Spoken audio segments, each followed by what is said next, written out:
మాది తొర్రూరు అండి. Vijaya Lakshmi clinic hospital మా అక్క కూతుర్ని జాయిన్ చేయడం జరిగింది. మా అల్లుడు తీసుకొచ్చి నైట్ ఫీవర్తోని జాయిన్ చేయడం జరిగింది. హాస్పిటల్ నుండి చెద్దరు తీసుకురావడానికి అట్నే మమ్మల్ని పిలవడం కోసం అనేసి ఇంటికి వచ్చిండు. మీ అత్తమ్మలంగా అన్న ఉద్దేశంతో మా ఇంటికి రావడం జరిగింది. మమ్మల్ని తీసుకొని వచ్చే లోపున sir Kiran Kumar doctor sir మా అమ్మాయిని మిస్బిహేవ్ చేయడం జరిగింది. అదే టైంలో లాస్ట్ టైంలో మా అల్లుడు రావడం జరిగింది. మేము నడుచుకుంటా మేము చెద్దలు తీసుకొని వచ్చే టైంలో మేము రోడ్డు మీద ఉన్నాం. మా అమ్మాయికి వెంటనే సిలిండర్ అయిపోయింది అనేసి ఆ విధంగా పంపడం జరిగింది. ఆ తర్వాత అనేసి నేను మా అక్క మందలించడం జరిగింది. అదే టైంలో మా ఇంటి పక్కన కోకిల అనేసి ఉంటుంది, తను కూడా ఒక హిజ్రా, తను కూడా రావడం జరిగింది.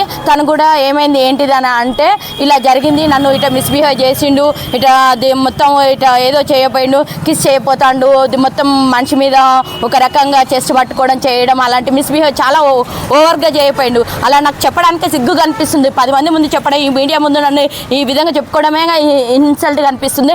అదే ఇంకా ఆ అమ్మాయి ఏ విధంగా ఫీల్ అయిందా, 21 సంవత్సరం పాప ఏ విధంగా ఫీల్ అయిందా అనేసి మీరు ఆలోచించాలి. మేము బేడాబుడుగా జంగాల కులానికి చెందిన వాళ్ళం. మేము ఇదే కిరణ్ కుమార్ని ఇంత మునుపు కూడా ఎన్నో కేసులు జరిగినాయి, అవి కూడా డబ్బులు కట్టి అంతటితోనే మాఫీ చేయడం జరిగింది.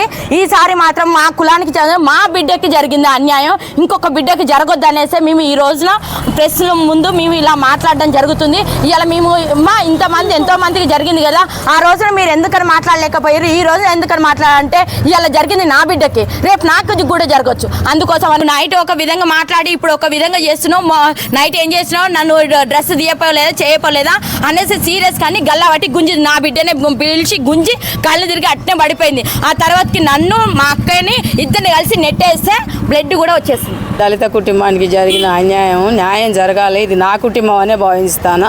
ఖచ్చితంగా న్యాయం జరగాలి. జరగకపోతే తగిన చర్య తీసుకోవాల్సి వస్తుంది. ఇక్కడ జరిగింది రేపు అందరు పిల్లలు లోకం తొర్రూరు మొత్తం ఉన్నారు, తొర్రూరు మొత్తం ఈయన దగ్గరికి వస్తారు. బాగా ఎవరు రావద్దు, ఈ హాస్పిటల్ ఉండదని జైలుకి వెళ్ళాలి అంతే. రేపు మా పాప కాడ బయట పెట్టింది, ఇంకో పాప అయితే పెట్టినా పెళ్ళైంది కాబట్టి బయట పెట్టింది. పెళ్లి కాని పిల్లలు ఎంతమంది ఉన్నారు కాడ చెప్పండి మీరే. రేపు చాలా మంది పిల్లలు ఉన్నారు, అలాంటి హాస్టల్ చేస్తాం మేము పిల్లల్ని చాలా మంది తెస్తాం. అలాంటప్పుడు ఇక్కడ హాస్పిటల్ వాడు జైలుకి వెళ్ళాలి. ఒంటి మీద చేసుడు, బట్టలు ఉప్పుకోనుడు, ఒత్తుడు ఏమంటే నేను డాక్టర్, నేను ఛాతి మీద చేయబెట్టుడు, ఇట్లా ఒత్తుడు జరుగుతుంది. కిరణ్ కుమారు ఇప్పుడు సంది కాదు, 50 ఏళ్ళ సందో 30 ఏళ్ళ సందో ఉండోడు. వానికి కూడా 2 బిడ్డలు, ఈ నాటకాలు ఆడుకుంటా వస్తుండు.